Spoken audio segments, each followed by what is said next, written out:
पण ते चुकून मला दिल्यामुळे त्याची पंचायत दिली म्हणून मला सांगितलं. धन्यवाद धन्यवाद.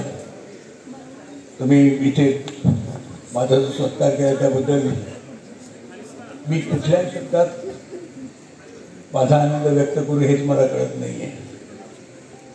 माने साहेब जे माझ्याकडे आले आणि त्यांनी आत्तापर्यंत केलेल्या समाजकार्याची जी यादी मला सांगितली ती बघून मी खरंच चक्रावून गेलो. फार मोठं काम केलं या माणसाने इथे आणि त्याबद्दल या कार्यक्रमाला येणं येत नाही असं म्हणणं मला शक्यच नाही झालं. आता सुद्धा मी अर्धवट शूटिंग सोडून आलेलो आहे आणि उद्या सकाळी लवकर जाणार आहे.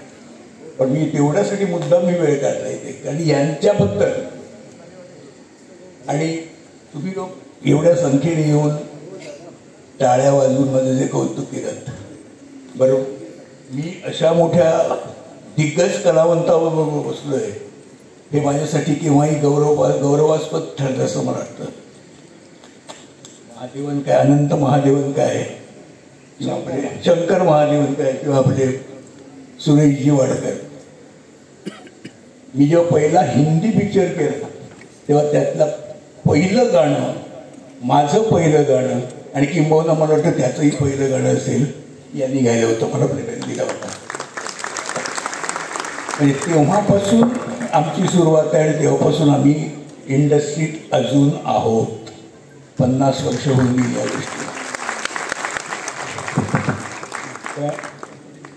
कोण काय कम्फर्टेबल आहे किंबहुना ही ट्रॉफी माझ्याच हातामध्ये असल्यामुळे मी जास्ती कम्फर्टेबल आहे. पण मी तुम्हाला सर्वांचे धन्यवाद मानतो.